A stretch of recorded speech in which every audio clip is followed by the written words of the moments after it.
I do not know why it's not unclicking when I unclick my mute button. So maybe I've been muted the whole You morning. have. I don't know. But in any event, How are you? Suzette's watching. She says, thank you for unmuting yourself. So, how I'm are doing you? good. How are you? Great, great, great. So, what is our caregiver question today? It's a good question. Um, so the question is, we know a lot about what Mary does at About Senior Solutions, but what does About Senior Solutions do as a whole? Oh, yeah, that's a really good question. Mhm. So, basically, we unburden and support family and professionals to care for their loved one by creating a plan or advocating for them or helping them in transitions. So, a typical client of ours might be someone who is in the hospital going home and they don't have the resources, or somebody's trying to decide while they're living at home, should they be alone? Should they be with somebody with care? We put a plan together. In fact, let me just show you really quickly because I think it's kind of an easy way of showing what we do.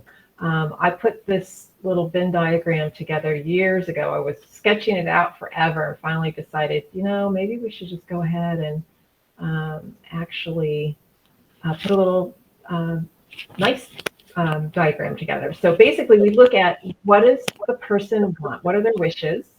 How do we keep them safe? And what is their budget or what is their financial situation in which to provide the resources that somebody needs? And then that arrow around reminds us that things continually change. So we have to look at the plan and maybe adjust things based on where somebody's at. But that little happy face in the middle is the plan that we put together specifically for someone else. So it doesn't matter if somebody's at home, if they're 68 years old and they're trying to decide what their plan might be long term, um, and they just want to have some resources to stay healthier, know that their decision maker may get some support. We may have somebody who isn't in a situation where they're being abused as an elder. Oftentimes it's financial, but sometimes it can be physical. And then we have lots of people who don't recognize that they have a memory loss. And so the family is really frustrated and walking through that with them, hand holding them through and educating them through that process. So that is, in a nutshell, what we do. But we Mhm. have lots and lots of different scenarios where Right. we are just hand holding people through whatever they need to use this as much or as little as they need us. So I A lot don't of know. great Does that services. explain what we do? Mhm. Great. So we have a really special birthday today. We have, do you know Margaret Huntley, Maine, I've from heard the the tournament? name.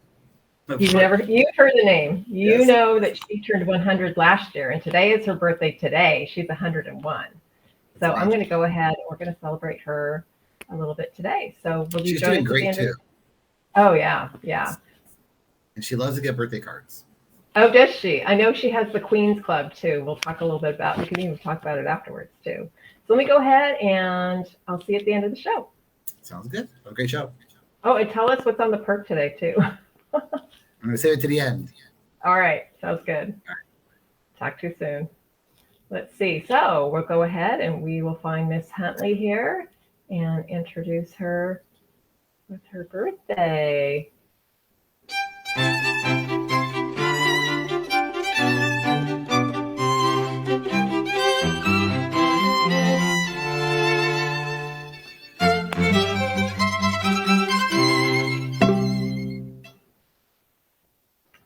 Well, Miss Huntley is 101 today and just an absolute beauty. She was the 1940-41 Rose Queen.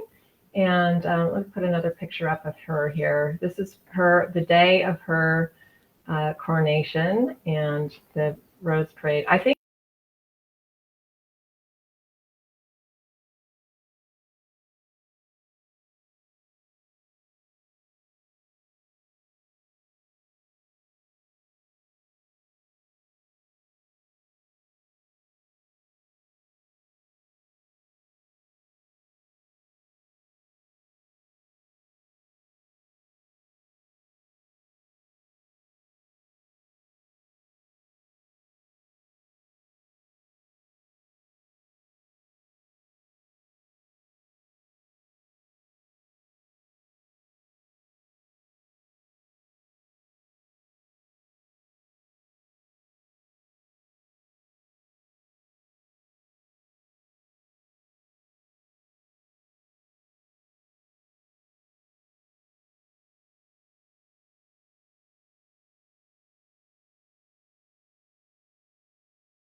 owner of About Senior Solutions. And we are going to, let's see, I'll bring him on right now.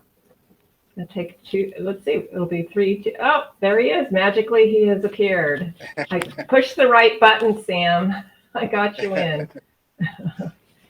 So tell me, so people get confused. They think that what we do is actually home care, and I remind them, no, I don't own any buildings. We don't own any caregivers, or nobody owns caregivers, but we don't own an agency that provides care through caregivers. But you do. So tell me a little bit about that. What does that mean to be a home care agency? Yeah. First of all, thank you, Mary, for hosting the show. This is really wonderful. We work with you, Mary, and as a team, you provide care management, and we provide care for the elderly. So we hire caregivers, we background check them, and we have insured bonded, and we provide the care in the home of the elderly, whether they live in the home or that they live in assisted living, skilled nursing facility, wherever it is. So the personnel who provide the care come from companies like ours, whereas supervision for the care come from you. Yeah, so I think it's really interesting too, because I don't know how many people are aware of the fact that we're having a caregiver shortage within a lot of, we're having a human resource shortage as far as getting people to come in and work lots of different types of jobs, but in particular, it seems to be affecting home care too. And so tell me a little bit about how you do things differently. I remember at the very beginning of the pandemic, you were very concerned about your employees, and you did some really special things for them too, which I thought was really amazing and very unique to what anybody else was doing. But share a little bit about kind of the family that you create there as an agency. Thank you. I mean, that's a question very dear to me. One of the things that we have always done. Oh, it looks like we lost Sam, so we'll wait for him to come back. I think what I'm going to do then is we will wait for him to come back, and I am going to see if Steve is around, and we can talk about what is on the perk for today. Let's see, I'll pull the perk up. And I think it's interesting because it's Nothing to Fear Day. And did you see that it was Nothing to Fear Day? I saw that. I saw it's National Road Trip Day, which is appropriate, right, for 3-day weekend. Sure. Absolutely. And it's Don't Fry Day as well. Don't fry. So I guess do not eat fried food today? What if you did an air fryer? That's a good question, Mary. I'll have to do a deeper dive into this. Oh, ask me. I always throw a wrench in it. So, yeah, if you want the perk too, it's a lot of fun. In fact, let me see. I'm just going to pull it up so it's by itself. And the new edition coming out soon too. I know, for the next month. So, you could. Oh boy, I just pushed the wrong button here. Hold on just a second. So it's kind of fun. They've got little puns. I have friends whose children like doing this, but we send these out to assisted livings and home care agencies just so that they can share them as an activity. But I like the perk pun. Fear is a little dark room where negatives are developed. Isn't that funny? I thought it was kind of funny. Anyway, go ahead and hide that really quick.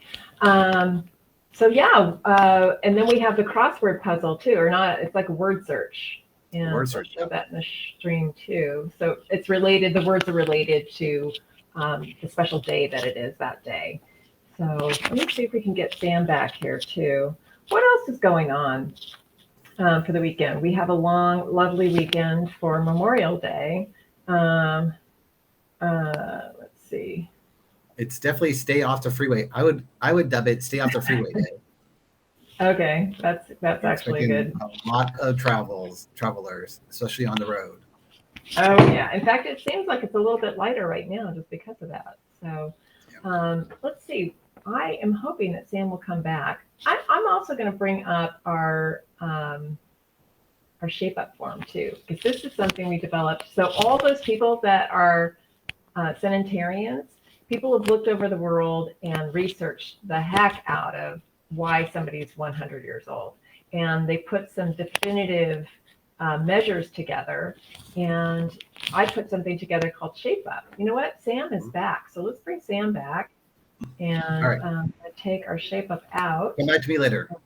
All right. Sounds good. I'm so glad you're back, Sam. So you're starting to talk about how you have a very family approach to your employees as well as the way you treat your families themselves too.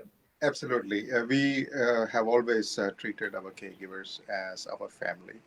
So from the very early days of our business, we had been giving them benefits that were not known to be given to caregivers. Like, for example, we had 401k for our caregivers for a really long time. And during COVID was a very interesting period where we did things that makes them feel very special. Like for at least about 5 pay periods, they got significant bonuses for them to come to work. And it was a trying period for them, their families. There was a lot of uncertainty. So we tried to do everything possible. We were buying groceries and sending it to their home. We were sending comfort kits. I had one case where once when my caregiver, she tested positive for COVID. The client was not, the client didn't test positive, nor any of the other caregivers in the same client home had tested positive. So obviously the caregiver may have gone somewhere shopping and must have gotten it. It doesn't matter. When we told her that, we need you to quarantine and we'll pay you through the quarantine period and things like that, she started crying. Oh. And I asked her why. You're not losing your job. We are paying you, and when you are done with all this, you're going to come back. And then she said, I stay in a 1-bedroom home with my grandparents and my 3 children. And my grandpa has significant health issues. So if I go home, he's going to get this from me and he may die. And she started crying. We put her up in a hotel room for the next 2 weeks. Oh. So we have always been very creative in taking a very family-like approach. We celebrate their birthdays. We celebrate New Year with them. We find occasions where we can appreciate them and say thank you. For Caregivers Day, I personally went to a lot of caregivers where they work and gave them caregiver gifts. So it's not just the pay that is important for them, a pat on the back, a hug.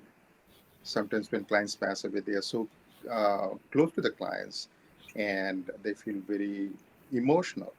Sure. And you're there at that time and you give them a hug, it means the world to them.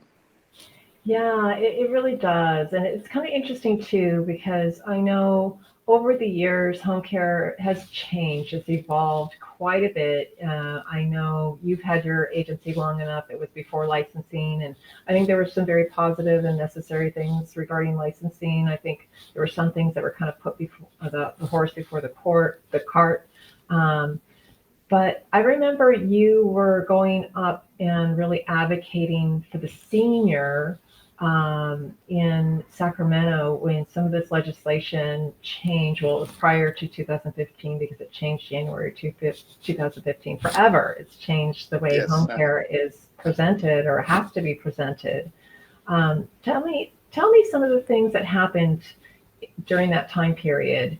What were some of the changes? And I know you had we won't mention names, but I know you had some communication with some of the legislatures there, and it was a little disparaging. So share a little bit of that experience too. It was a very fun experience. Anybody who has been long enough in this industry knows home care was not licensed. Anybody could start a home care, and there were no standards of performance. And so there were some of the home care agencies who were doing the right thing, who were putting the right kind of support systems to help the seniors, while there were several others who used the same name, but they were doing things in a very, how shall I say, very limited manner, which compromised the benefit of the seniors. So for a long time, I was involved in advocating with Sacramento about licensing the industry and bringing some standards to the industry by which we all have to live up to. So that is very important. And a lot of my home care colleagues at that time actually was questioning, why do you want the licensing? Because that's going to be more challenging for us business people as compared to not being licensed. I said, there would be some initial adjustments that we all will have to go through. But if you think about it, the real beneficiaries in this process are going to be our seniors. Mhm. Why? Because we are in this process to a large extent limiting people or companies who are operating in an unethical manner. Right, right, right. So And that was a campaign that was very involved with it. so I know now you as an agency have to be licensed to do background checks and so forth. Everyone who is licensed is required to do that with their caregivers. Yes. But all the caregivers have to be licensed individually as well, correct? Yes. All the caregivers, they have to be authorized by the state of California for them to be working. So they had to undergo a certain level of training every year. They had to keep up their license. And so does the agency. The agency have to abide by certain standards, like, for example, the background check, like you mentioned. Now, the background check is DOJ, FBI level. So the standards are so high to the extent you can't even hire Really a person high, who actually. Yeah. has, yeah, I mean, there is no cutoff period for the look back. It's like forever. In Yeah, some I know. sense, it is really good for the client. Hmm. Hmm. So the Absolutely. standards have changed. A lot of companies decided not to continue forward after the licensing because they thought this is going to be a very difficult environment. But I saw that as an opportunity because there is always room for the right type of business. Right. And if you have the right perspective and if you have the right commitment, you always have a clientele that wants that service. Yeah, it's really interesting too because I think it also it created a higher rate from Mhm. what I can get. And as time goes on too, as cost of living increases, but it has increased the rate. Um, and it also has kind of worried me in the way that we see more underground caregivers and some of the potential abuse that takes place with people saying, I can't afford a care agency, but I can certainly afford you, Mrs. Person, who just came off the street, who is not background checked, who is not licensed, and who will probably, I shouldn't say probably, because there's some great caregivers out there, but you do become the employer of record when you are not using an agency. And so then you have to follow all the rules as a employer. But aside from that, um, we have really vulnerable seniors living in their home by themselves. And if there's no checks and balances with a caregiver, I just urge people to make sure that they're doing that, that there's some level of checks and balances, and that you know that you are responsible for that caregiver as your employee. So it's a Absolutely. little different. So I know it can work, but it's something that we definitely need to be aware of and make sure that you're selecting still the correct person and managing that individual as needed. Um, you know, Sam, tell me a little bit about how much or how little can people use your agency too, as far as the caregivers. Tell me some of the kind of creative ways that you're working with some of your clients. One thing I always recommend is to have the right amount of care at the right time. Mhm. And as the saying goes, a stitch in time saves nine. So if you identify the needs of your loved ones early enough and you start the care early enough, Sure. you may not have to go for a higher level of care at a later date. My very Mm. first client is a poster child example of this. The sons, they were very involved with mom's care, even when mom was up and about and doing pretty good. Because the care started really early, her Mhm. health did not have any disastrous situations, like she did not suffer a fall, no major illness. I mean, it's not 100% kind of situation, but to a large extent, the right amount of care can potentially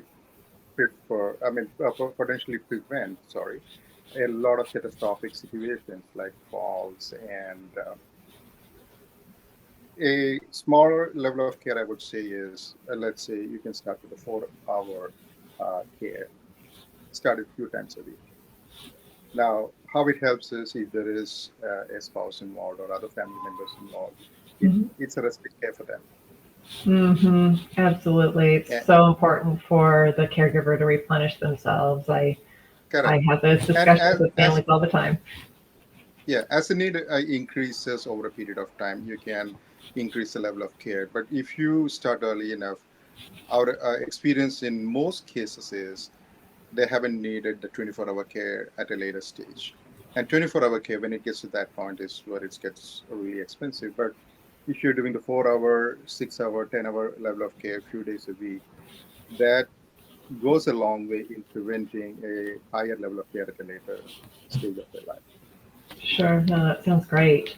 Well, we are talking to Sam Gopinathan from New Wave Home Care, and his phone number is here on our screen. But Sam, why don't you tell us what your phone number is so somebody's just listening and not seeing us? Go ahead and give Thank us you. your phone Yes, number. you can reach us. Yeah, you can reach us at our office phone number, 888-385-9898. Fantastic. Anyone in our office will be able to help you. We'll be happy to help you. That sounds great. Thank you so much, Sam. I'm going to keep you on here. Would you like to stay on with us? And we've done our I would love to. birthdays, and we have Steve should be here still with us, so that we'll bring him back on and just chat a little bit about our weekend coming. And there we go. Hey, we're all here. Hello. So yeah, great show. Thank you so much, Sam, for your information. I And definitely enjoyed listening to you, Sam. Thank you, Mary. yeah, it's really helpful. You're a It's so wonderful important. host.